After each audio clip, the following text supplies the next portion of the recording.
Welcome to the Living Unoffended podcast with your host, Brant Hansen.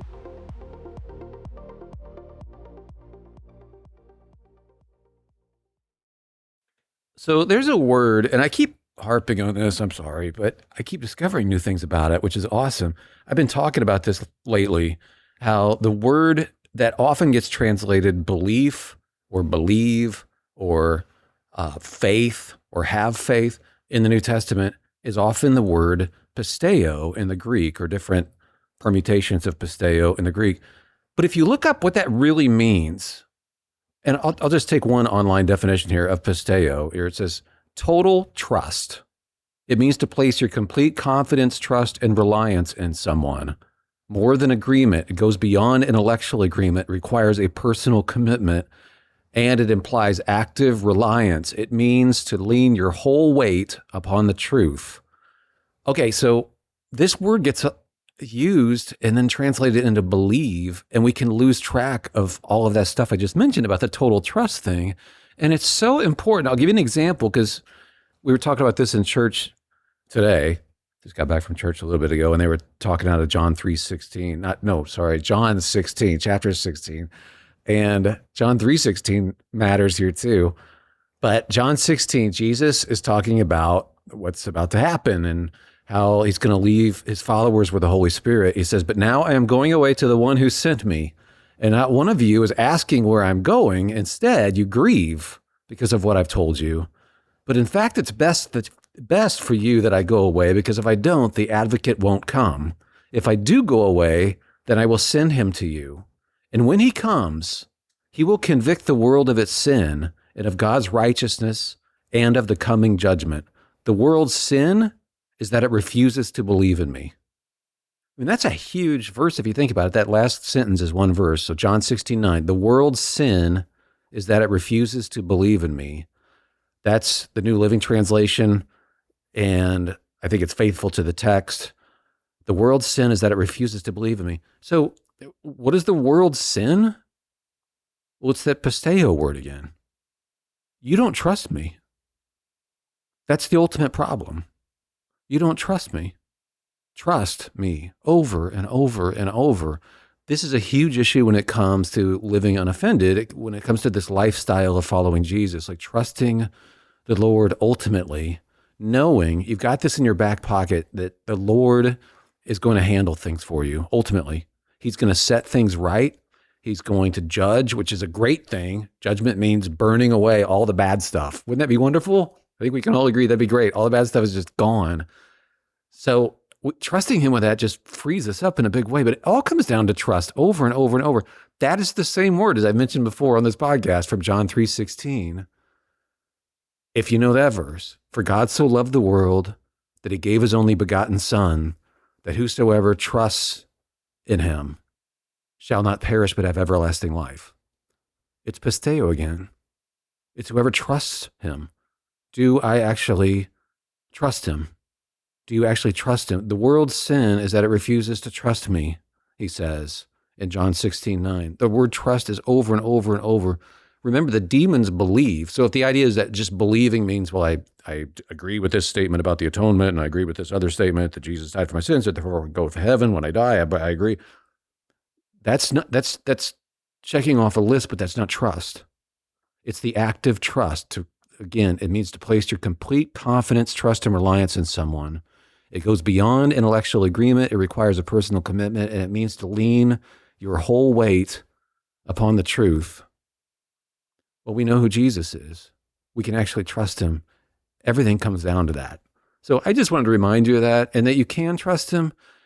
Maybe a big part of our job as believers with each other, like what I'm doing for you now, but maybe for you and other people, a role you can play is to remind other people that he can be trusted.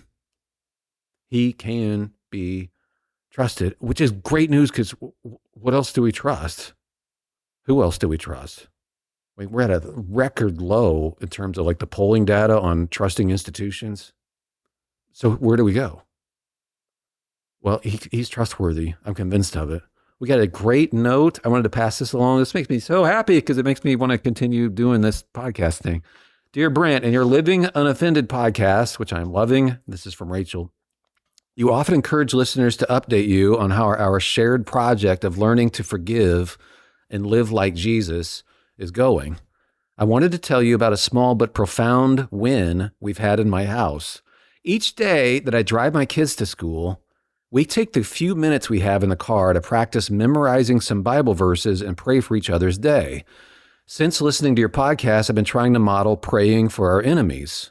When it's my turn to pray, I'll ask God to help my mean boss or our grouchy neighbor or the girl who picks on my son during PE to have a good day and feel his love all around them.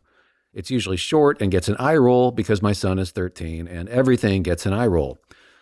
Today, however, it was his turn to pray, and without prompting, he asked God to bless the biggest bully in the entire 8th grade and to, quote, help him have a good day, end quote. I tried not to let on how proud I was of him because that would be totally embarrassing, I'm sure. However, I could see in my son that praying for our enemies does change who we are and our instincts to attack others and to defend ourselves. Thank you for all your efforts to encourage us to adopt this way of living. It really is better. That is from Rachel. Rachel, totally made my day. Thank you for that. And that is so impressive. I would give your son a fist bump if I could, which might also prompt an eye roll. I have no idea, but I am so impressed. I'm more impressed by that than just about anything. Like if he hit 6 home runs, he went 6 for 6 in his Pony League game or travel baseball game or whatever, that would be okay, but it's nothing like this.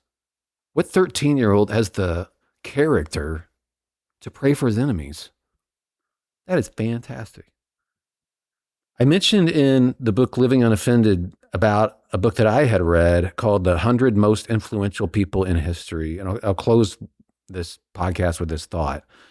But it's by a guy named, if you ever want to read this, by a guy named Michael Hart. He wrote it a while back, but I think it's still interesting reading. Obviously, any list like this is like up for grabs and it's just his opinion, but it's so interesting. Let me remind you of something.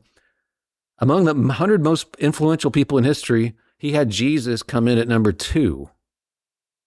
Muhammad took number 1 because Muhammad not only, prompted this gigantic religion that he made up, but also it's a governing idea too. It's actually not just, it's a politics even in and of itself. It's state and church.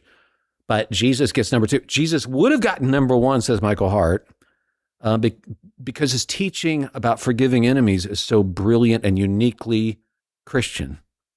Hart acknowledges that. This doesn't come from anywhere else, this idea of loving your enemies. This is so unique. But he argued that the historical failure of followers to obey it ultimately limited Jesus's overall score and influence. I think that is so interesting because we didn't do it. We're not known for it. His influence isn't what it would have been. Fascinating. So take that for what it is. It's just that guy's opinion, but I just thought that was so interesting. This is unique. This does change us. Practicing this thing does change us, and it makes life so much better. It's crazy how it does. And it's not too. Here's another thing that keeps coming up repeatedly. People will say to me, even after I'm done speaking somewhere, I'll be talking about this subject and people will come up afterward and go, well, isn't that great? It's so challenging. Of course, we're still going to get offended every day, but we got to keep trying to, asking God to forgive people. And of course, we're still going to, I'm like, yeah, the potential is there, but let's not pretend there's no arc of character change. Of course, we're getting offended but I don't know. Over time, maybe at first, but over time, my experience and that of a lot of people I know, their experience is different from that. It's not, I'm just being offended like I was before all the time, every little thing. I can handle it. I'm not set off. I'm praying blessings on people regularly whom I see, even walking while I'm out for my walk. I just see random people. I pray blessings for them. And I don't know what the end result of that is for them. That's a mystery to me, but I know what it is for me, at least some of what it is for me, which is my character changes. And I actually become more loving and more patient with people. And I'm rooting for them. I'm for them. And ultimately, yeah, I trust God. In the end, I trust him with all the justice stuff. In the end, He's going to set things right. So thanks for listening. Thank you again I have an announcement for you. First, let me remind you that our sponsor for this podcast that helps us a lot is United Faith Mortgage. They're great. I've used them. I've talked to them. They're fantastic. You're not going to get better. And they're direct lenders. So they have a little more, or maybe a lot more leeway, and they may be able to get you a better interest rate than what is otherwise out there. So talk to them. It's UnitedFaithMortgage.com online. They are awesome. So the announcement, join us if you're interested. So Wednesday, August 26th, we're going to do a live Bible study. This is producer Sherry and me on YouTube. It's on my YouTube channel. So it's just Brant Hansen on YouTube. And join us. If you can't join us live, it's 1 p.m. Eastern time on Wednesday, the 26th. You can watch it after it's done. I presume we'll leave it up. And we're going to be talking for the next 4 weeks. It'll be Wednesdays for the next 4 weeks at 1 p.m. Eastern about what it means to live in this particular culture, in this particular cultural moment, what Scripture tells us about it. And I think you'll find it really interesting. I love studying this stuff and then how to actually live this stuff out. It's the most practical thing. Like in this anxious, angry culture, how do we actually live this out? And how are we supposed to live as aliens and strangers in this very strange place? So we'll talk about it. Join us on YouTube, Brant Hansen channel. So the Brant and Sherry Bible study thing, we'll see how it goes. It's an experiment. We'll see how it goes. I am very uncomfortable on video, as you may know, but I'm going to fight through it because I want to be a blessing to people. So join us. Thanks. You've been listening to the Living Unoffended podcast with Brant Hansen. Make sure to like, subscribe, and share. And if you'd like more information on Brant Hansen, his book Unoffendable, and more, go to branthansen.com.